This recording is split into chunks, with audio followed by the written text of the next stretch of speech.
ఏం చెప్పమంటే నీకు నమస్తే చెప్పమంటావా, జై శ్రీరామ్ చెప్పమంటావా, జై భీమ్ చెప్పమంటావా, లాల్ సలాం చెప్పమంటావా?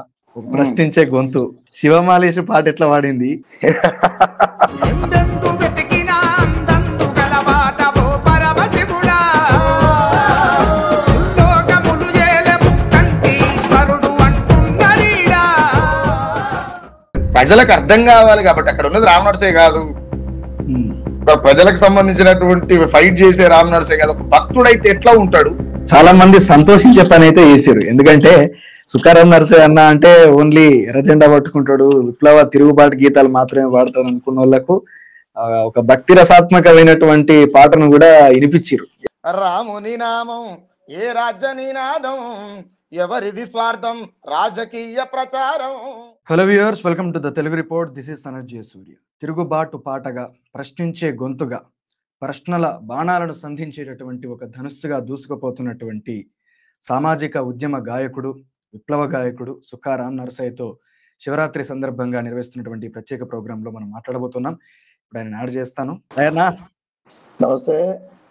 ఏం చెప్పమంటే నీకు నమస్తే చెప్పమంటావా, జై శ్రీరామ్ చెప్పమంటావా, జై భీమ్ చెప్పమంటావా, లాల్ సలాం చెప్పమంటావా? ఏం చెప్పమంటారు? బాగున్నావు అన్న అంటే అయిపోయినా అంతేనా? నినాదం ఏం లేదు, దండాలు అనడం బెటర్ అన్నిటికంటే.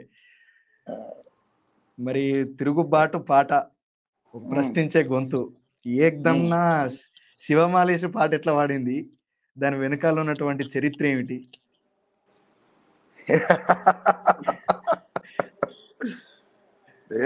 నేను శివమాల వేసిన అనుకోవడం, వేస్తాడు అనుకోవడం కూడా నాకు తెలిసి అది అవివేకం అయ్యే ఉంటది. ఎందుకు అని అంటే సుఖరాం నరసే అనేటోడు వాస్తవ పునాదుల పైన మాత్రమే పనిచేస్తాడు. 200 అంటే మనం చూస్తున్నటువంటి 2025 సంవత్సరాలు గడుస్తున్నప్పటికీ ఉన్నడా లేడా అనేటువంటి సందిగ్ధ చర్చ ఉన్నటువంటి దేవుడు కదా. నేనేమంటున్నా అంటే, నా క్వశ్చన్ ఏంది, నా పాట చేయడానికి గల కారణం ఏంటంటే, నేను శివభక్తునిగా మారడం కాదు, ఆ భక్తి అనేటువంటి సంఖ్యలు దొడుకున్నటువంటి ప్రజలు రియలైజ్ కావడం కోసం. ఒకవేళ భక్తుడై మీరు ఉంటే వాళ్ళు అడగవలసిన ప్రశ్న, నేను భక్తుని కాదు, భక్తుల తరపు నుంచి సుఖరావు నడిచి అడిగిండు అంతే తప్ప, ఆ పూటకి ఆ పాట చేయాలి కాబట్టి ఏమంటారు ఆ యశం వేసుకున్నా బస్ అంతే. అంటే నేను అందులో కూడా చాలా క్లారిటీగా రాసిన.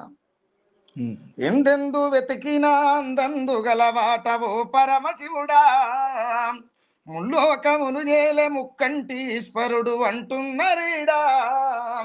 ఏడాది పొడుగుత యాత్రలు చేస్తవట, జనుల జాగారమే నీకు శివరాత్రి నిద్రాట.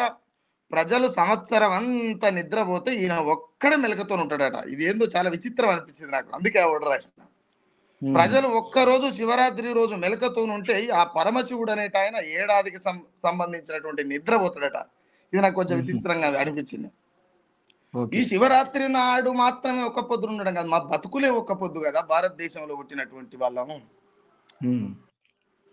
ఇప్పుడు నిజంగానే నేను ఆ శివుని కూడా ఏమడిగిన అందులో అంటే, చాలా మంది భక్తులకు తెలియక బహుజన ఉద్యమకారుడు అయిన సుఖరావు నరసే భక్తునిగా మారిపోయిన చాలా మంది కామెంట్లు వింటున్నా. అయితే వాళ్ళందరికీ సమాధానం చెప్తానని, వాస్తవానికి వాళ్ళకి తెలియదు. భక్తి అనేటువంటి బానిస సంఖ్యలు దొడుకున్నటువంటి వాళ్ళకు మాత్రమే, వాళ్ళ కోసం మాత్రమే చేసిన ఈ పాట. ఎందుకు అనంటే, శివుని ఆజ్ఞ లేనిది సీమైనా పుట్టదు అనేది సమాజంలో నానుతున్నటువంటి పదం. ఓకే, ఆ శివుని ఆజ్ఞ లేకుండా సీమే పుట్టనటువంటి పరిస్థితులు, ఒక 9 సంవత్సరాల పాప మీద ఒక కామాంధునికి కోరికెట్లా పుట్టింది ఆ శివునికి తెలియదా? మరి నీకు తెలియకుండా సీమ కూడా పుట్టదు కదా, మరి ఆ కోరిక ఎట్లా పుట్టింది? ఆ కోరికను చంపొచ్చు కదా.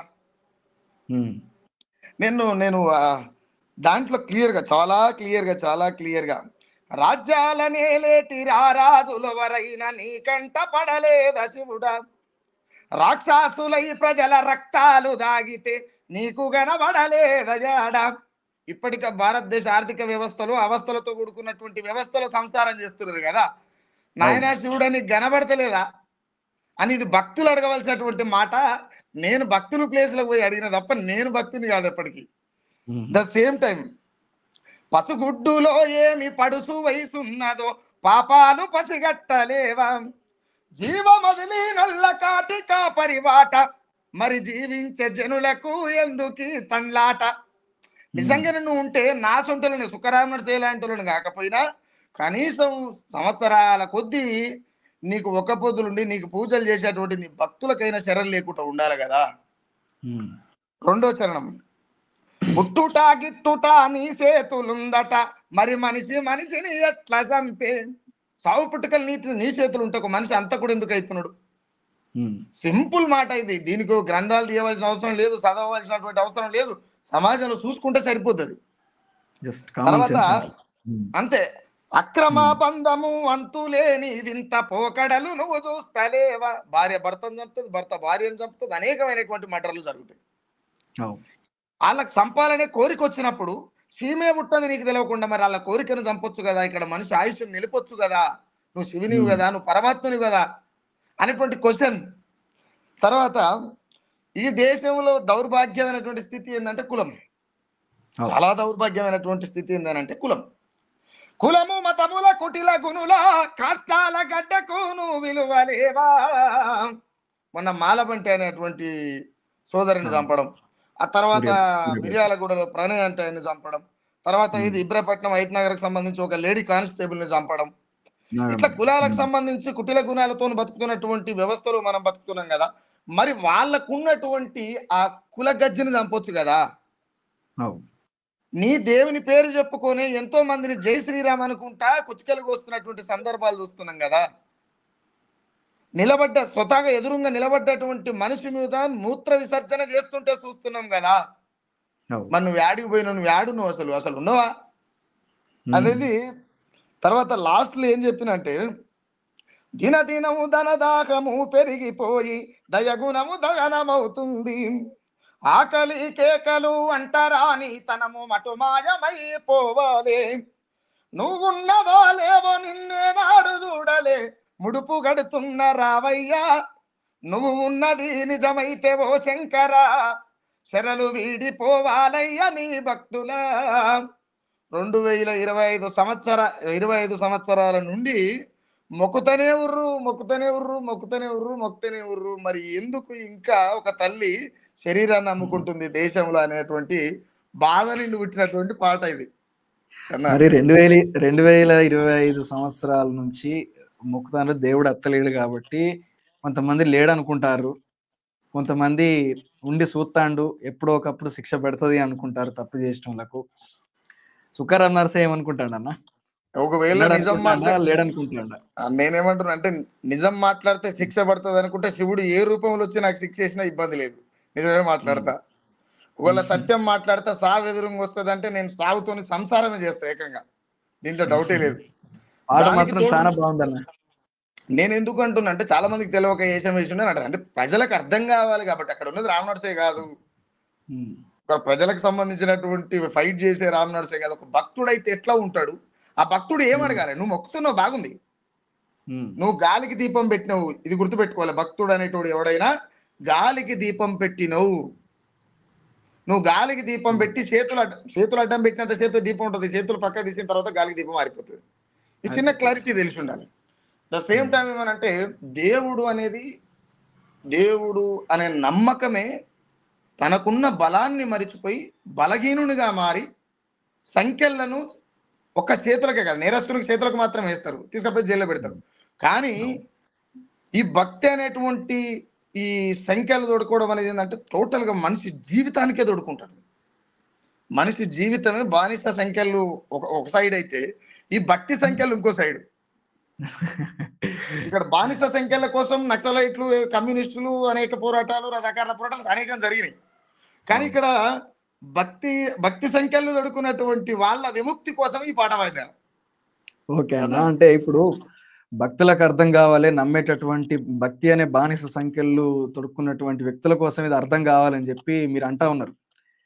ఇట్లే ప్రజలకు చాలా విషయాలు అర్థం చేయించుట్లా మీరు ఇంతకు ముందు విమర్శ చేసినటువంటి గద్దరన్న కావచ్చు, లేకపోతే రాజకీయ అధికారం లోపల భాగస్వామ్యం కోరుకున్నటువంటి ఏపూరు సోమన్న కావచ్చు, ఇంకా అనేక మంది కళాకారులు కావచ్చు, వాళ్ళు కూడా వాళ్ళు చేసినటువంటి యాక్టివిటీస్ కూడా జనం లోపల వాళ్ళ ఫార్మేషన్ వాళ్ళ అనుకున్నటువంటి వే లోపల మార్గం లోపల ప్రజలకు ఏదో చెప్పాలని చెప్పి అనుకుని ఉండొచ్చు కదా. అంటే ఇప్పుడు నేనేమంటున్నా సుఖరాం అంటే నర్సయ్య ఏ ఒకప్పుడు విధంగా వేషం వేసిండో అదే నేనేమంటా విధంగా అంటే వాళ్ళు కూడా ఉమ్,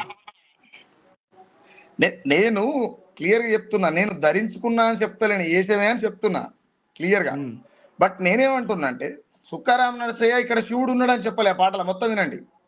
ఉమ్, ఉమ్, శివుడు ఉన్నాడని చెప్పలేదు, ఉన్నవో లేవో ఇక్కడ ఉన్నవని మాట్లాడుతురు. మరి నువ్వు ఉంటే ఉమ్, నిన్ను నమ్మేటోళ్ళకైనా అలా బతుకులు మారాలి కదా, అలా బతుకులు మారాలి కదా. వాళ్ళు బతుకులన్నీ ఒక్క పొద్దులే కదా.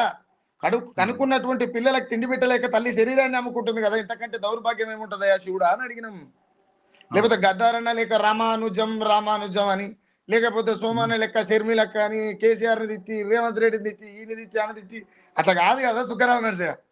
లేకపోతే నేను నన్ను తిట్టి నన్ను పొగిడినా ఒక్కడు చూపిరి అంటే పాటలు డౌట్ చాలా మందికి ఒక్కడు వస్తుంది చూపి. కదా అన్న. ఇప్పుడు తిరుగుబాటు పాటలు వాడేటటువంటి సుఖరాం నేనేమంటా, నరసయ్య. ఇప్పుడు మీరు అడిగినటువంటి గద్దారన్న సాయిబాబో సన్నాయి బాబా నీ సంగతంతా తెలిసిపాయే సాయిబాబో పాట అన్నే వాడినిగా, ప్రజలందరికీ తెలుసు కదా. యాదాద్రి నరసన నీ భక్తి గోరి కోనొస్తే దీవించు నరసనో యాదాద్రి నరసన. ఆడనేమో దేవుని సంగతి అంతా తెలిసిపోయింది, లేడని చెప్పింది గద్దారనే. ఈడ యాదాద్రి నరసన్న కాడికి పోయి శతగోపురం నెత్తిలో పెట్టించుకుంది గద్దారనే. ఇప్పుడు ప్రజలకు ఏం చెప్తున్నట్టు మరి గద్దారన్న? నేను ఆ క్లారిటీ ఉన్నది కాబట్టికనే, నా ముందు తరపులు తప్పులు చేసిరు కాబట్టికనే వాళ్ళ తప్పులు ఒప్పులే నేను నేర్చుకునేటువంటి సత్యమైనటువంటి పాఠాలు. సింపుల్ అదే కదా.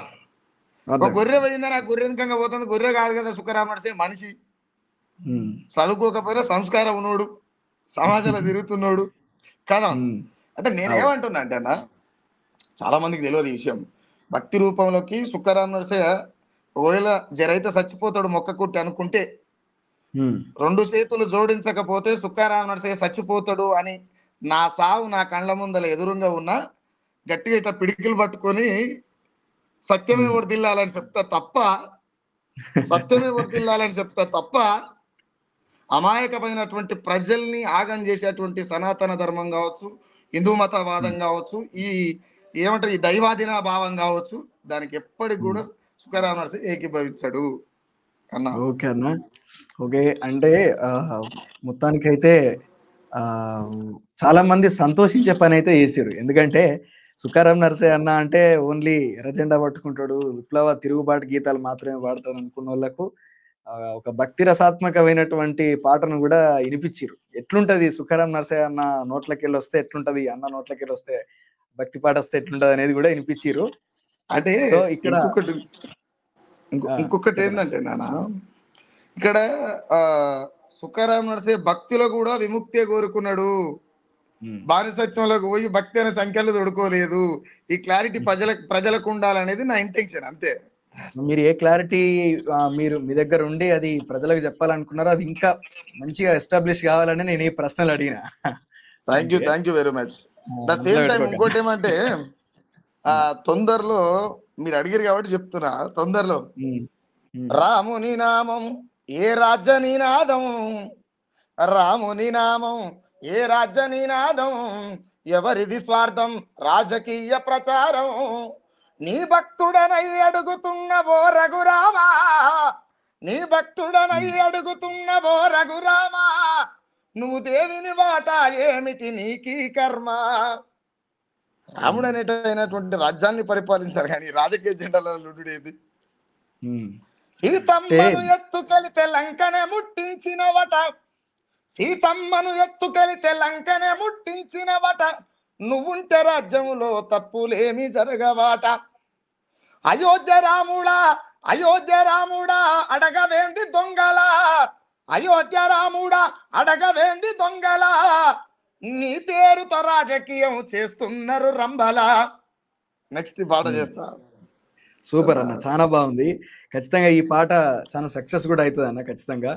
అండ్ ఒక ప్రశ్న ఏమిటంటే, మీరు ఇట్లా అంటే ఇటు మతపరంగానైనా రాజకీయ పరంగానైనా అనేక విమర్శలు, ఆ విమర్శలన్నీ కూడా పాటల రూపకంగా చేస్తున్నటువంటి సందర్భంలో అన్నకు ఎట్లాంటి పరిస్థితులు ఏర్పడ్డాయి? ఇప్పటి వరకు ఎవరు మీకు ఎట్లాంటి థ్రెటనింగ్స్ రాలేదా అన్న? అంటే ఇంత ఇంత పచ్చిగా విమర్శ చేసినప్పుడు ప్రతి ఇష్యూ మీద, ప్రతి విషయం మీద, ప్రతి రాజకీయం చాలా మీద. చాలా చాలా చాలా వస్తాయి నాన్న, రకరకాల ఫోన్లు.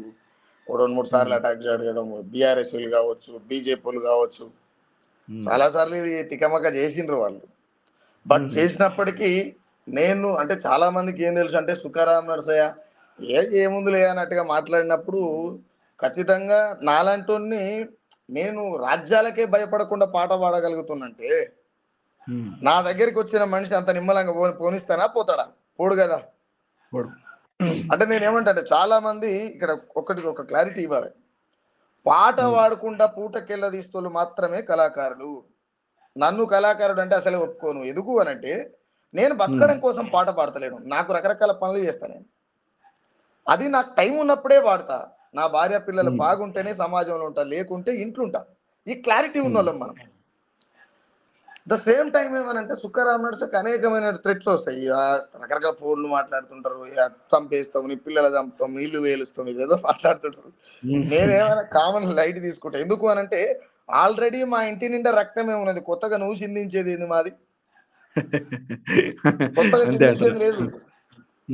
12 మంది దళకమిటలు చనిపోతే కుళ్ళిపోయిన శవాల నెత్తురు ఎర్రగా నల్లగా 2 రంగులు కలిపితే ఎట్లొస్తాయో అట్లా గారుతుంటే అందరు బర్రెపెండ తీసుకొచ్చే సాంపు చల్లుకుంటే మేము రక్తంతో సాంపు చల్లుకున్నాం కదా. కొత్తగా నువ్వు చేసేది ఏందిగా? క్లారిటీ వచ్చినాం కదా. అంటే ఇంకొక ముచ్చట ఏంటంటే అన్న, ఇప్పుడు చాలా మంది ప్రశ్నించే గొంతుకలుగా వండుకుంటేనే తమ కుటుంబాన్ని, తమ యొక్క జీవితాన్ని కొద్దో గొప్ప కొద్దిగా నిలబెట్టుకుంటారు. సుఖరాం నరసన్న ఎవరి దగ్గర రూపాయి తీసుకోడు, సుఖరాం నరసయ్య సంపాదించుకోడు, సుఖరాం నరసయ్య అసలు ఆస్తులు సంపాదించుకునేటటువంటి వేటలో అస్సలు ఉండడు. చాలా బ్లాంక్ చెక్స్ వచ్చినాయి సుఖరాం నరసన్నకు, చాలా ఆఫర్లు వచ్చినాయి, కానీ అన్న రిజెక్ట్ చేసిండు అని చెప్పి చాలా విషయాలు విన్నాం. తీసుకుంటే ఏమవుతుంది అన్న, ఇప్పుడు అవి తీసుకుంటే ఇప్పుడు అట్లా ఒక పాట అట్లా వాడి అట్లా తీసుకుంటే ఇటు మీరు ప్రశ్న నిలబడుతుంది, మీ పాట ఇంకా గట్టిగా నిలబడుతుంది, మీరు గట్టిగా సర్వైవ్ అవుతారు, మీ కుటుంబం మంచిగా ఉంటది కదా.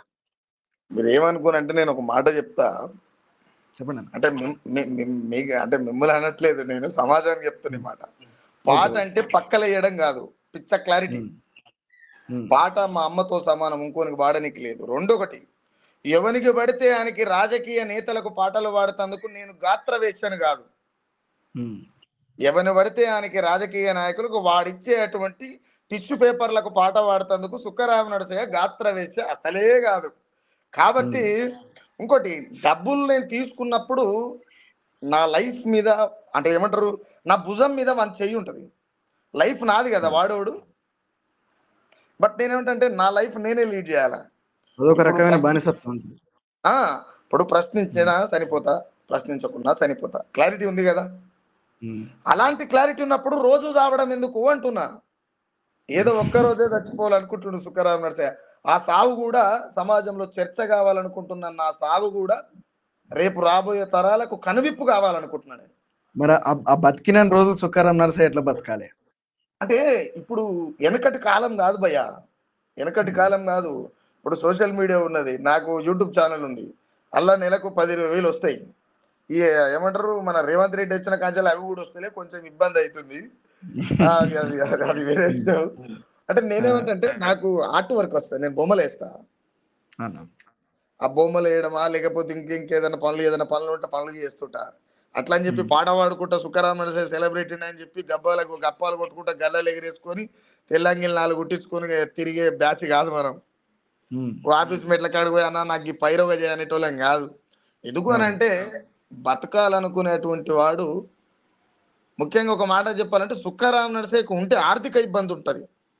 అది 100% మంది ప్రజలకు ఉంది దేశంలో. 10% మంది ధనికులు మాత్రమే ఉన్నారు ఈ దేశంలో. 90% మంది ఆర్థిక వ్యవస్థలో అవస్థలతోనే ఉన్నారు. అందులో సుఖరాం నరసయ్య ఒకడు. బట్ కానీ నాకు ఆర్థిక సమస్య ఉంది కానీ మానసిక సమస్య లేదు. మానసిక సమస్య నా ఊపిరి పోయిందా కూడా ఉండదు. ఎందుకంటే మా పూజమ్మ నన్ను అట్లా అర్థం చేసుకోవడం, ఉన్న దాంట్లో తృప్తి పడడం, ఆమెకి ఏమన్నా కావాలన్నా తక్కువ తెచ్చియకపోయినా తెల్లారి తెచ్చియడము, లేదంటే ఉమ్, లేదంటే సర్దు చెప్పడము ఏదో ఒకటి జరుగుతుంది. బట్ మానసిక ఒకటి బాగా గుర్తుపెట్టుకోండి భయ్య, మీరు లైఫ్ లో అన్న. సక్సెస్ కావాలని మాట్లాడుతుంటారు చాలా మంది. అవును. డబ్బు అవసరం కదా, డబ్బు అవసరం కదా, డబ్బు మరి అంటే డబ్బు సక్సెస్ అనుకుంటారు. డబ్బు సంపాదిస్తే సక్సెస్ అనుకుంటారు. నేనేమంటే డబ్బే కావాలనుకుంటే మనిషికున్న లింగాన్ని కట్ చేసుకొని అంగాన్ని దొరుకుని అంగట్లకు అటు ఇటు ఊరలాడినా డబ్బులు వస్తాయి కదా. అలాంటి బతుకు బతికితే ఎంత, బతకకుంటే ఎంత కదా. అవునన్నా. మన అమ్మాయి కడుపు నుంచి మనం ఎట్లా బయటకు వచ్చినామో అట్లనే బతకాలి. బతకాలి. శరీరంలో ఏది మార్పిడి చేసి బతకొద్దు అనేటువంటి కాన్సెప్ట్ లో ఉంది ఇప్పుడు కాబట్టి. సుఖారాం నరసన్నకు ఆర్థిక సమస్య ఉండొచ్చు, కానీ ఆత్మగౌరవ సమస్య లేదు. అన్న లేదు, గాత్రదానం చేసే గాత్రవేత్త కాదు, కళాకారుడు కాదు. ఏంటిదన్న మరి సుఖారాం నరసన్న ఏంటిది? విప్లవకారుడా, నేనెవరు అనేది నక్సలైటా, కమ్యూనిస్టా? ఏంటిది సుఖారాం నరసన్న? నేనేమిటంటే నేనెవరు అనేది నా డెత్ నిర్ణయిస్తుంది నాన్న, నేను కాదు. ఆ చెప్పే రైట్ నాకు కూడా లేదు. అంటే చాలా మంది ఏం చెప్తారంటే నేను అది, నేను ఇది, నేను సూపు, నేను తోపు అని ఎంతో చెప్తారు కదా. కానీ నేను ఎవరు అనేది నిర్ణయించేది నేను కూడా కాదు, నా డెత్ నిర్ణయిస్తుంది, నా సావు నిర్ణయిస్తుంది నేను ఎవరు అనేది. ఎందుకంటే ప్రకృతిలో చాలా మార్పులు జరుగుతుంటాయి. ఒక మొక్క పెట్టిన తర్వాత అది ఎట్లా పెరుగుతుందో నీ ఇంట్లోనే పెరుగుతుంది, కానీ అది ఎట్లా పెరుగుతుందో నువ్వు పసిగట్టలేవు, నువ్వు పసిగట్టినా నీకు అర్థం కాదు కదా. నేనేమంటున్నా అంటే ఇలా సుఖారాం నరసయ్య ఒకప్పుడు గద్దారన్న ప్రజాయుద్ధ నౌక, చనిపోయే నాటికి కేఏ పాల్ పార్టీలో ఒక సభ్యుడు. ఒక కాంగ్రెస్ పార్టీకి ఏమంటారు, కాంగ్రెస్ పార్టీ పెద్ద మనిషి అయినటువంటి రాహుల్ గాంధీ చెంపల మీద ముద్దులు పెట్టినటువంటి గద్దరన్న ఫైనల్ గా ఇప్పుడు మొన్న ఎవరు మన యనుమల రేవంత్ రెడ్డి గారు రవీంద్ర భారతిలో సభ పెడితే కూడా గద్దార్ అనేటువంటి ప్రజలు ఇచ్చినటువంటి బిడుదను చిన్నగేసి గుమ్మడి విఠలరావు అనేటువంటి పేరును తెర మీదకి తీసుకురావడం జరుగుతుంది. దీనికి చాలా పెద్ద కుట్రలు ఉంటాయి, ఈ రాజ్యం రకరకాల చేస్తుంటది.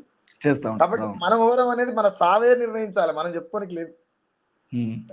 ఓకే అన్న, ఇప్పుడు సుఖారాం నరసన్న మందకృష్ణ మాదిగన్న చేసినటువంటి పోరాటం ఏదైతే ఉందో ఆ పోరాటానికి సంపూర్ణ మద్దతు తెలిపిండు, పాటలు పాడిండు, డప్పులు మోగించిండు, గూటం దెబ్బ అనుకుంటా ఊరూరా ఆ పాటను మారు మ్రోగేటట్టు చేసిండు. మరి ఎంబడే అన్న మందకృష్ణ పోయి మోడీని గద్దర్ పోయి రాహుల్ గాంధీని కౌగిలించుకున్నట్టు మందకృష్ణ పోయి మరి మోడీని కౌగిలించుకున్నాడు. అప్పుడు కూడా మీరు పాట పాడారు, అది కూడా విన్నాం. మరి ఇప్పటికీ అన్న ఆతోవల్నే ఉన్నాడు. ఇప్పుడేమంటారు? ఇప్పుడు దాని గురించి ఏం మాట్లాడదు? వర్గీకరణ అనేది సమన్యాయం, సామాజిక న్యాయం అంబేద్కర్ వాదంలో అదొక భాగం. వర్గీకరణ న్యాయబద్ధమే అయినప్పుడు నేను కృష్ణన్న మీద ఎందుకు రాయాల్సి వచ్చింది అని అంటే, కృష్ణన్న ఆ రోజు ఎత్తుకున్నటువంటి ఆ నినాదం ఏదైతుందో బీజేపీకి ఓట్లు వేయాలి దళితులు అని మాట్లాడినప్పుడు, మాదిగలు ఓట్లు వేయాలన్నప్పుడు, ఓటు అనేది మా స్వేచ్ఛ కదా. మా స్వేచ్ఛని ఇచ్చేయమంటే మీరు ఎవరు? అది వ్యక్తిగత స్వేచ్ఛ, అంతే. ఎవరి ఇష్టం ఉన్న వాళ్ళకి వాళ్ళ వ్యక్తిగత స్వేచ్ఛ. మీరు ఎట్లా ప్రేరేపిస్తారు అమాయకమైనటువంటి మాదిగ బిడ్డలని, దళిత బిడ్డల్ని, బీసీ బిడ్డల్ని ఎట్లా ప్రేరేపిస్తారు కృష్ణన్న? ఎస్సీ వర్గీకరణ ఉద్యమం న్యాయబద్ధమైనప్పుడు బీజేపీకి ఓట్లు ఎందుకు వేయాలి కదా. అందుకు నేనేమంటా, విశ్వరూపం అంటూ నీ రూటు మార్చినావా, జాతి పెద్ద దిక్కువు నువ్వు కాళ్ళను పడతావా, ఏ ఒక్కని సొత్తు కాదు మాదిగ దండోరాది, కోట్లాది మాదిగల గుండె ధరవు కాదా అని చెప్పినాం. వాళ్ళు కృష్ణన్న బ్యాచ్ రకరకాలుగా కృష్ణ నుంచి ఏమొచ్చిందన్న మీరు ఆ పాట పాడిన తర్వాత? కృష్ణన్న అనుచరులు కావచ్చు, కృష్ణన్న కావచ్చు, వాళ్ళ ఫీలింగ్ ఏంది? ఏమన్నారు? దేవులాడిరా ప్రయత్నాలు చేసారు. బట్ విషయం ఏంటంటే, ఇంకోటి నేను అడిగే దాంట్లో నా స్వార్థం ఉంటే ఓకే, నా స్వార్థం ఉంటే ఓకే. సుఖారాం నరసయ్య రాజకీయ పార్టీ అయ్యి అడిగిండు అనుకుంటే నాకు స్వార్థం ఉన్నట్టు. నేను కుల సంఘం అయ్యి అడిగినప్పుడు నాకు స్వార్థం ఉన్నప్పుడు అయినట్టు. నేను మత సంఘం అయినప్పుడు నాకు స్వార్థం ఉన్నప్పుడు. ఇట్లా నాకు ఏ సంఘం లేదు, అండ లేదు, జెండ లేదు, ఒంటి మీద కండ లేదు, అయ్యమ్మ సంపాదించిన ఆస్తి పాస్తి లేదు. నిజం అనేటువంటి తుపాకి ఒక్కటే చేతులు, అదే దిమాగ్. ఆ దిమాగ్ పట్టుకునే పని చేస్తున్నాం, వెనకేం లేదు, ముందరేం లేదు కదా. అలాంటప్పుడు వాళ్ళకు కూడా ఏ పెద్ద మనుషులు సమాధానం చెప్పాలో ఆ పెద్ద మనుషులు సమాధానం చెప్పారు. ఎక్కడోళ్ళు అక్కడ నిమ్మలంగారు. చాలా మందికి ఒక క్లారిటీ లేదన్న. ఇప్పుడు ఏపూరు సోమన్నకు అరుణోదయ అనేటటువంటి ఒక బ్యాక్గ్రౌండ్ ఉన్నది. అవును. మందకృష్ణ అన్నకైనా కానీ ఆయన అంతకుముందు పీపుల్స్ వార్ పార్టీలో పనిచేసిండు అన్నటువంటి ఒక బ్యాక్గ్రౌండ్ ఉన్నది. అంటే మీలాగా ఇప్పుడు చాలా అత్యున్నత స్థాయి పొందినటువంటి కొంతమంది గాయకులు, ఆ బిరుదు కూడా నువ్వు తీసుకుంటావో తీసుకోవో, అసలు మీ బ్యాక్గ్రౌండ్ ఏంది? అరుణోదయ సంస్థ నుంచి ఆయన వచ్చిండు, పీపుల్ వార్ పార్టీ నుంచి కొంతమంది వచ్చిర్రు. అసలు సుక్కరాం నరసన్న ఎక్కడి నుంచి వచ్చిండు? ఏం చెల్లి ఊడిపడ్డాడు ఏం లేదు సుక్కరాం అన్న. నరసన్న? ఉమ్, సింపుల్ గా చెప్పాలంటే మనుషుల మధ్య ఉన్నటువంటి కులాలు కావచ్చు, మనుషుల మధ్య ఉన్నటువంటి మతాలు కావచ్చు, మనిషిని మనిషిగా చూడకపోవడం కాకపోవచ్చు. ఉమ్, ఇక్కడ గోరక్ష ఉన్నది కానీ స్త్రీ రక్ష లేదు. ఉమ్, అలాంటప్పుడు పాట పుట్టుకొస్తుంది కదా. అవును. గోరక్ష ఉన్నది, జంతువుకు రక్షణ ఉన్నది, కానీ ఉమ్, జన్మనిచ్చే తల్లికి ఎందుకు రక్షణ లేదు అనేది సుఖరామ నరసయ్య ఉమ్. లాంటి పాయింట్ కదా. చాలా మంచి, అంటే అందులో భాగంగా మంచి ఒక ప్రశ్న అన్న. ఇప్పుడు చాలా మంచి పాయింట్ మీరు అన్నారు. ఇంతకు ముందు మా ఇంట్లో కుళ్ళిపోయినటువంటి నెత్తురును అలుకుజలినామని చెప్పి మాట్లాడారు మీరు. అంటే ఏంటిది అంటే గతం? నా ఏంటిది ము- అసలు సుఖారాం నరసన్న నా గతం నా ఏంటి? ముందు నా ముందు తరాలు, నా ఫ్యామిలీ అంతా నక్సలైట్ పార్టీ. ఉమ్, బట్ నేను అంటే నాకు ఊహ తెలిసి నాకు తెలివి వచ్చే లోపు ఉన్నోళ్ళంతా చనిపోయారు. ఉమ్. పార్టీ లేకుండా అయిపోయింది, వాళ్ళు లేకుండా అయిపోయారు, మనం ఒక్కలా మిగిలిపోయినాం, నేను తమ్ముడు అంటే మిగిలిపోయాడు. ఫ్యామిలీ అంటే మీ నాన్ననా? ఎట్లా అన్న? ఎవరు బంధువులా? నాన్ననా? ఇప్పుడు మా ఇంటి వాళ్ళ? పేరు సుక్క కదా. మా అవును. ఇండ్లలోనే మా పెద్ద ఆయన, మా కాకయ్య, మా అన్న, మా బాబాయ్, మా పెద్దమ్మ, మా వదిన, మా మేన అంతా మన ఫ్యామిలీ అంతా టోటల్ గా ఇప్పుడు మా రక్త సంబంధికులు ఉమ్. ఎవరైతే ఉన్నారో వీళ్ళంతా నక్సలైట్ పార్టీలో పనిచేసిన వాళ్ళే. ఆహాహా. ఓకే, దా ఓకే. సేమ్ టైం నేను పుట్టింది అదే ఇల్లు కాబట్టి ప్రశ్న అనేది అర్థమైంది. వాస్తవం ఏది, ఉమ్, అవాస్తవం ఏది అనేటువంటిది అర్థమైంది. దానికి తోడు ఉమ్. నాకు తెలిసి తెలియని వయసులోనే నేను సిపిఐ పార్టీ ప్రజానాట్య మండలిలో పనిచేసిన ఒక 8 ఏళ్ళు. ఆహా. ఓకే అన్న. దానికంటే ముందు నన్ను లోకానికి పరిచయం చేసిందంటే నాకు తెలిసి తెలియని వయసులో పీనిగల ముందర డప్పులు కొట్టేది నేను. ఉమ్. ఎవరన్నా చనిపోతే పీనిగల ముందర డప్పులు కొట్టేది తెలిసి తెలియక. డబ్బులు. ఉమ్, ఉమ్, అంటే అట్లా బయటకు వచ్చినాం తప్ప మనకు బ్యాక్గ్రౌండ్ ఉమ్. అనేది ఏం లేదు నాన్న. ఓకే అన్న. సో సుకరం నరసన్న పా రాసి పాడినటువంటి మొట్టమొదటి పాట ఏంటిదన్నా? అల్ల కూడా ప్రశ్న ఉంటది. ఏందది?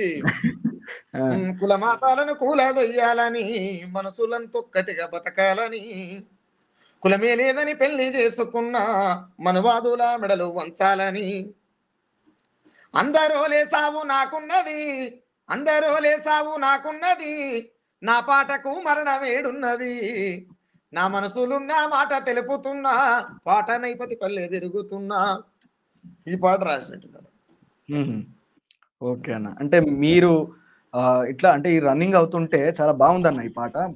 అంటే దీని తర్వాత ఎక్కువ మీకు అసలు ఇంత ఫేమ్ ని తీసుకొచ్చి, అంటే ఇంతగానం మీ జనాలందరికి కూడా పరిచయం చేసి ఒక్కసారి జనమంతా కూడా మిమ్మల్ని చూసేలా చేసింది మాత్రం ఒక పెద్ద తిరుగుబాటు గీతం, తిరుగుబాటుదారుల మీద తిరుగుబాటు గీతం. ఒకసారి ఆ పాట పాడతావా అన్న ఒకసారి? అంటే నేనేమంటున్నాను, ఒకటి బాగా గుర్తుపెట్టుకోవాలి. అన్నా. ఏ సెలబ్రిటీ కావచ్చు, ఏ ఉద్యమకారుడు కావచ్చు, అంటే ప్రజా ఉద్యమకారుల గురించే మాట్లాడుతున్నా. ఈ ఫేక్ రాజకీయ నాయకులు, ఈ రాజకీయ నేరస్తుల గురించి మాట్లాడట్లేదు. ప్రజా ఉద్యమాలు, నక్సలైట్ ఉద్యమాలు, కమ్యూనిస్టు ఉద్యమాలు, ఇట్లా అనేకమైనటువంటి సాయుధ ఉద్యమాలు ఏవైతే ఉన్నాయో ఇవన్నీ కూడా ప్రజల సమస్యల నుంచి పుట్టుకొచ్చినటువంటివే. స్వతహాగా ఎవరి నుంచి ఎవరికి సమస్య అనేది పుట్టదు. పుట్టదు. ప్రజలకు వచ్చిన సమస్య నుండి కొంతమంది రియలైజ్ అయ్యేటువంటి తత్వాలు కలిగి ఉంటారు కాబట్టి ఆ తత్వాల నుంచి వ్యక్తపరిచినటువంటి స్వభావమే ఈ ఉద్యమ అనేది నడుస్తుంటది. అవును. అందులో భాగంగానే గద్దరన్న కావచ్చు, గోరటెక్కన్న కావచ్చు, రసమయ్యన్న కావచ్చు, ఏపురు సమన్న కావచ్చు, వీళ్ళు చెప్తే ప్రజలు వింటున్నటువంటి పరిస్థితి. మరి అలాంటి ప్రజలకు ఇప్పుడు ఎవరు మన ఏపురు సోమన్న ఏంది, రైతు దేశం చేసి పాదయాత్రలు చేసి ఇందిరమ్మ రాజ్యం అంటే మాకు ఏ బాధ ఉండదనుకుంటే, ఏ కష్టము ఉన్న నేరుగా చెప్పమని రాజీవ్ పల్లె బాటంటే మాకు ఏ రంది ఉండదనుకుంటే, గాంధీ మార్గము మాది హింస ఉండొద్దని శాంతి చర్చలు చేస్తానంటే పల్లెలు సల్లగుంటాయా అనుకుంటే. రెండోటి, ఇది వాడిన సోమన్న షర్మిలక్క మీద పాట పాడతాడు. తెలంగాణ వద్దని సమైక్యాంధ్ర ఉద్యమం చేసినటువంటి షర్మిలక్క మీద పాట పాడతాడు. అంటే నేనేమంటున్నా అన్నా అంటే తర్వాత ఇదే సోమన్న ఎవని పాలయ్యిందిరో తెలంగాణ, ఎవడేలుతున్నాడు రో తెలంగాణ, తెలంగాణ. అవు, ఇది పాడింది ఆయనే. అవు. అవునా? ఎవని పాలాయనని బల మంచి గడిగినవు, పాటమ్మ మల్ల వైద్యుర కాడ చేరినవు, ఓటంటే తెల్లని కాగితం కాదని నోట్లు వంచే దొరల కొత్త సువలికినవు, తల్లిని వడి నిండా త్యాగాల మూటేది, అది రాజకీయ రంబయ్యి ఆట ఆడుతున్నది. తప్పేం రాయలేగా, నేనైతే ఉన్నదే రాసిన. వాళ్ళ పాటనే వాళ్ళకు రిటర్న్ అప్పచెప్పిన, అంతే తప్ప నేను ఏమి అనలే. అంతే. గల్లి చిన్నదైన ఘనమైన పాట పల్లె కన్నీరాగి పసందుగా ఉందా, ఏలాది కవితల నోరు పడిపోయిందా, వయసు మళ్ళీ మనసు సోయి తప్పుతుందా, గాకి చన్నగిరి మల్లో పురి పెట్టుకున్నదా, అవార్డుల పేరా ఆ పదవి కొరకే పాట పాసి కూడైనదా. అడగొచ్చు కదా. అవు, నేను ఏది కూడా కొత్తగా తీసి అడగలేదు. వాళ్ళు అడిగిందానే, అన్నా నువ్వు గల్లీ తిన్నదని రాస్తే డబల్ బెడ్రూమ్లు వచ్చినాయా అన్న. అంతే కదా. గిచ్చన్న గిరిమల్లెలో నక్సల్ పరి నావ సాగుతూనే గిచ్చన్న గిరిమల్లెలో నక్సల్ పరి నావ సాగుతున్నదో, గండాలు దాటుకుంటా ఆ నావ గమ్యానికి వస్తున్నదో, సిరిగిరిలో పుట్టింది సిక్కోలు చేరింది, నాగావళి వంశధారింట సాగింది, తుంగభద్ర ఎంట తూర్పున దిక్కున పోయి కరువులో పెన్నమ్మ కన్నీరు పెట్టిందని ఎడతెగని వర్షం లెక్క రప్ప రప్ప రప్ప రప్ప పాడితివి. మరి అలాంటి పాటలు రాసినటువంటి వాళ్ళ, నువ్వు ఎవరి మీద అయితే రాసినావో వాళ్ళ మీదనే ఈ రాజ్యం తూటాల వర్షం కురిపిస్తుంటే ఆ రాజ్యంలో రాజ్య విభాగాల కోసం నువ్వెట్లా పోతావు వెంకన్న అని అడిగిన. తప్పేం కాదు కదా. 1200 తెలంగాణ రాష్ట్రం రావడానికి 1200 మంది బిడ్డల బలిదానపు ఉసురు ఖచ్చితంగా ఎవరైతే వాళ్ళ మరణాలకు ప్రేరేపించారో, అది గాయకులు కావచ్చు, నాయకులు కావచ్చు, రచయితలు కావచ్చు, వాళ్ళ ఆశయాన్ని పక్కకు పెట్టి వాళ్ళ స్వార్థాల కోసం పోయినప్పుడు ఖచ్చితంగా ఆ 1200 మంది తల్లుల గర్భశోకం ఖచ్చితంగా వాళ్ళ ఉసురు వీళ్ళకి ఖచ్చితంగా తగులుతుంది, తగలాల్సిందే. చూస్తాం రేపు ఒక్కొక్కరు జరుగుతున్నారు, చూస్తూనే ఉన్నాం. సూపర్ అన్న. ఇప్పుడు రాష్ట్రంలో పుట్ట కూడా ఎన్నికలు వచ్చినాయంటే మరి బండి సంజయ్ లాంటి కొంతమంది కేంద్ర మంత్రులు ముస్లింలు ఈ దేశవాసులు కాదన్నట్టుగా మొన్న రంజాన్ నెలకు 2 రోజులు అట్లా 2 గంటలు ముందే వెళ్ళొచ్చు అని చెప్పి మాట్లాడితే ఆయన విమర్శించిండు, బాగా గట్టిగానే మాట్లాడిండు, విద్వేషపూరితంగా మాట్లాడిరని చెప్పి అందరు కూడా అంటా ఉన్నారు. బండి నాకు ఏం చెప్తావన్నా? పాటలకి చెప్తావా? అంటే నేనేమంటా అంటే, నాకు గతంలో పాట ఉండే, ఏంటది, సాయి చందన వాడిండే, గుజరాతోని చెప్పులు మోసే బాంచన్ బండి సంజయ్, గుజరాతోని చెప్పులు మోసే బాంచన్ బండి సంజయ్, తెలంగాణలా నీకేం పని జల్దిగాను అని ఎవరు మన సాయి చందన వాడిండే. అంటే ఇక్కడ ముస్లింలు, హిందువులు, క్రిస్టియన్లు అనేటువంటి ఇది భౌగోళిక దేశంగా ఒప్పందం చేసుకున్నటువంటి దేశం కదా. అయితే నేనేమంటా అంటే, ఇక్కడ ముస్లింల గురించి బండి సంజయ్ మాట్లాడుతున్నాడు అంటే, మరి నిజంగా వాస్తవకత లెక్కలు తీస్తే అసలు ఈ దేశంలో హిందువులు ఎవరు? ఈ క్లారిటీ బండి సంజయ్కి ఉంటే ఆ మాట మాట్లాడాడు. పూర్తి స్థాయిలో ఆయనకు అవగాహన లేదు. ఫస్ట్ ఆఫ్ ఆల్, ఎవడైతే గర్భగుడిలోకి పోయి, అంటే ఈ బ్రాహ్మణీయ భావాజాలంలో భాగమైనటువంటి పదజాలంలో మాట్లాడితే, ఎవడైతే గర్భగుడిలోకి పోయి అర్చకుడిగా నిలబడతాడో, ఆ దేవుని ముట్టుకోగలుగుతాడో, వీడు మనిషి అయ్యి దేవునికే లగ్గం చేస్తాడో, వాడు మాత్రం ఈడ హిందువుగా పరిగణించబడతారు. ఇది ఈ విషయం వాళ్ళకి అర్థం కాదు. ఇప్పుడు మున్నూరు కాపంటే ఆయన శూద్రుడే కదా. అవును, శూద్రుడే, ఆయన శూద్రుడే కదా. ఈ రెడ్డిలు అనుకుంటే కమ్మలు కాపులు శూద్రులే కదా. కాకపోతే ఏంటంటే భూములు, పెట్టుబడిదారు వ్యవస్థలు వీళ్ళు ఒక భాగమై నడుచుకుంటా పోయారు కాబట్టి, ఆస్తులు అంతస్తులు పెరిగినాయి కాబట్టి, కద్దరు సొక్కాలు భుజాల మీదకి వచ్చిన తర్వాత మేము పలాని. ఇప్పుడు ఎందుకనంటే ఏమంటారు, పిసికితే పిడికడి శాతం లేని పిలికతో ఒక పీకుడు మంతులు బాపనులు ఎవరైతున్నారో వాళ్ళకు బలగం కావాలి కాబట్టి, ఆ బలగాన్ని ఈ బలగాన్ని తయారు చేసుకున్నారు. అంటే ఇప్పుడు మైక్ సెట్ డీజే పెడితే డీజేకి ముందు టెస్ట్ చేస్తాడు వస్తాడు ఒకడు. అలాంటి నాయకుల్ని రాష్ట్రాల వరకే కొంతమందిని పెట్టుకుంటారు. అందులో బండి సంజయ్ అని ఒకడు. ఇప్పుడు నిజంగానే రాష్ట్ర ప్రజల బతుకు బాగుండాలనుకుంటే కేంద్ర మంత్రి అయినవు, ఎన్ని నిధులు తెచ్చినావు అది చెప్పాలా కదా ప్రజలకు. నీ ఎంతసేపు నీ కేంద్ర మంత్రి ఇచ్చింది ముస్లిం ఏంతో హిందూ ముస్లిం గొడవలు పెడతానుకా, చర్చిలు కూడా కొడతానుకా, మసీదులు కూడా కొడతానుకా? దేనికి నీకు పదవి ఇచ్చింది? దేనికి? ఫస్ట్ మన తెలంగాణ ప్రజలకి ఏమైనా ఉండాలి. నేను ప్రజలను కూడా అంటే ఎందుకు అనంటే ఇంకెన్నడు మారుతారు? అరే నాయన, మరి నిన్ను గెలిపించినావు, నీ కేంద్ర మంత్రి కూడా వచ్చింది, నువ్వు తెలంగాణకి ఎంత బడ్జెట్ తెచ్చినావు, ఆంధ్రాకి ఎంత బడ్జెట్ పోయింది, బీహార్కి ఎంత బడ్జెట్ పోయింది, నితీష్ ఎంత తెచ్చుకున్నాడు, చంద్రబాబు ఎంత తెచ్చుకున్నాడు, మరి మీరు కేంద్ర మంత్రులు అయ్యండి మీరెంత తెచ్చారని ప్రజలు తిరుగుబాటు చేసి వాళ్ళ ఇల్లు ముట్టడించి అడగాల్సినటువంటి అవసరం అయితే ఉన్నది కదా. ప్రజలు కూడా వాళ్ళ తరపున నీరసంటోళ్ళు పాటలు పాడి అడుగుతున్నారు కదా పాటలు. వాళ్ళు సపోర్ట్ అంటారు కాబట్టి నేను ఏమంటారు ఈ సాగు నెమ్మటి పెట్టుకొని తిరుగుతున్నా పాడై. బాధ అదే కదా, అదే బాధ అదే దప్తుంది అన్నది అన్నా అన్నాడు. ఓకేనా? చివరిగా అన్న, తెల్లారితే శివరాత్రి, శివరాత్రికి పాట పాడిర్రు, ఒక మంచి మాట చెప్పుర్రు, ఒక మంచి మాట భక్తులకు, జనానికి, దేవునికి. నేను భక్తులకు, జనాలకు, యావత్తు భారతదేశ ప్రజలకైతే ఒక మాట చెప్పగలుగుతా. భక్తి అనేది తనకున్న బలాన్ని మర్చిపోయి తన జీవితానికి సంఖ్యలను వేసుకోవడమే. రెండోటి, ఈ భక్తి అనేటువంటి ముసుగులో జరుగుతున్నటువంటి అనేకమైనటువంటి అక్రమాలు ఉన్నాయి, అనేకమైనటువంటి దందాలు ఉన్నాయి, అనేకమైనటువంటి విధ్వంసాలు ఉన్నాయి. ఈ అనేకమైనటువంటి దందాలు, విధ్వంసాలు అన్నిటి నుంచి బయటపడాలంటే ఈ భక్తి అనేటువంటి సంఖ్యల నుంచి విముక్తి కోరుకోవాలి మనిషి. అందుకోసం ఈ పాట రాసిన మీరు భక్తులు అనుకునేటోళ్ళు ఖచ్చితంగా పాటి నువ్వు ఎందుకోనంటే ఆటోమేటిక్ రియలైజ్ అవుతారు. అది నిజమే కదా, నిజమే కదా. ఒక పసికందు ముక్కు పచ్చలారని ఆడబిడ్డ మీద ఒక వయసు వచ్చిన మగోనికి ఏం కోరిక ఉంటది? ఏం పడుసు వయసు ఉన్నది పసిబిడ్డల? ఆ కోరికను చంపలేనోడు నిన్నెట్ట చేస్తాడే? ఎట్లా నమ్ముతున్నావు నువ్వు భక్తుడా అనేది మన క్వశ్చన్. కాబట్టి ఈ భక్తి అనేటువంటి బానిసత్వంలోకి వెళ్ళి బయటకు వస్తేనే వాళ్ళ బతుకు విముక్తిలోకి వస్తుంది. కాబట్టి నేను ఏమంటే వాస్తవాన్ని నమ్మమని చెప్తా ప్రజలకు మొత్తం మీద. ఓకే అన్న, థ్యాంక్ యూ అన్న, మా కోసం ఇంత టైం కేటాయించి మంచి విషయాలన్నింటినీ కూడా చెప్పిర్రు.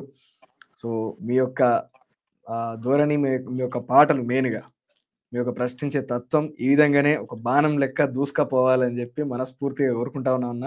అంతేకాకుండా మళ్ళొక్కసారి ఏమంటే ప్రజల్ని అమాయకంగా ఆగం చేసేటువంటి సనాతన ధర్మం కావచ్చు, హిందువులని చెప్పి హిందువుల పేర హిందువులనే చంపేటువంటి హిందూ మతం కావచ్చు, మతాల వారిగా మనుషులను చంపే ఏ మతం అయినా కావచ్చు, ప్రజల్ని మోసం చేసేటువంటి రాజకీయ పార్టీలు ఎంత పెద్ద పార్టీలైనా కావచ్చు, న్యాయం ఎటువైపు ఉంటే అటువైపు మాత్రమే నిలబడి ప్రజల పక్షాన నిలబడి నాకు టైం దొరికినప్పుడు మాత్రమే, ఇది మాత్రం ఇట్స్ క్లారిటీ. నేను ప్రజల కోసం అది చేస్తా ఇది చేస్తా అని చెప్తాను. నేను ఉద్యమకారుని కాదు, గాయకుడిని కాదు. అంటే నాకు టైం దొరికినప్పుడు మాత్రం ఖచ్చితంగా ప్రజల కోసం ఫైట్ చేస్తా, దాంట్లో డౌటే లేదు. సుఖరామర్సే భక్తుడు అసలే కాదు, విముక్తి కోరుకునేటువంటి ఏమంటారు ఒక రియలైజ్ కాగలిగినటువంటి మనిషి బస్, అంతే. ఓకే, థ్యాంక్ యూ అన్న. ఖచ్చితంగా మరొక్కసారి మీకు, అదేవిధంగా వదినకు, కుటుంబ సభ్యులందరికీ కూడా శివరాత్రి శుభాకాంక్షలు, మహాశివరాత్రి శుభాకాంక్షలు. ఇది భక్తులకు చెప్పాలి, నాకు కాదు. అంతే అంటవా? నేనేమంటే మేము కడుపు నిండా తిన్నప్పుడే మాకు శివరాత్రి, మా బతుకులు మంచిగా ఉన్నప్పుడే మాకు శివరాత్రి, మా బతుకులలో అప్పులు లేనప్పుడే మాకు శివరాత్రి. ఈ భారతదేశ ప్రజలు ఇచ్చిన లాస్ట్ కు అంతే. ఓకే అన్న, ఖచ్చితంగా మీరు అన్నట్టు జనాలంతా కూడా రియలైజ్ కావాలని చెప్పి కోరుకుందాం. మీ యొక్క ఆశయాలు ఖచ్చితంగా భవిష్యత్తు లోపల ఫలించాలని కోరుకుందాం. థ్యాంక్ యూ అన్న, జై భీమ్. మళ్ళీ లాస్ట్ చివరగా ప్రేక్షకులకు చెప్తానన్న, ప్రేక్షకులకు మా ఛానల్ తరఫున చెప్పాలి కాబట్టి మరి సత్య శోధన లోపల ఖచ్చితంగా ముందుకోవాలని చెప్పి సుఖ రామనరసయ్య అన్న చెప్తున్నటువంటి మాటలను జ్ఞానపూరితంగా మంచిగా తీసుకొని ప్రజలు ఖచ్చితంగా వాటిని అర్థం చేసుకొని ముందుకు వెళ్ళగలిగితే అప్పుడు నిజమేంటే ఏంటిది అనేది ఖచ్చితంగా తెలుస్తుందని చెప్పి ఆయన చెప్తా ఉన్నారు. కాబట్టి సరే, ఎవరు నమ్మినా నమ్మకపోయినప్పటికీ కూడా నమ్మకం అనేది దేశంలో ఇవ్వబడినటువంటి స్వేచ్ఛ. కాబట్టి ఆ దేవుని నమ్ముతున్నటువంటి భక్తులందరికీ కూడా టీటీఆర్ ఛానల్ తరపున మహాశివరాత్రి శుభాకాంక్షలు తెలియజేసుకుంటూ ఇలాంటి మరిన్ని ముఖాముఖి కార్యక్రమాల కోసం ద తెలుగు రిపోర్ట్ ఛానల్ని లైక్ చేయండి, షేర్ చేయండి, సబ్స్క్రైబ్ చేయండి. థ్యాంక్ యూ అన్న, thank you very much. Thank you so much.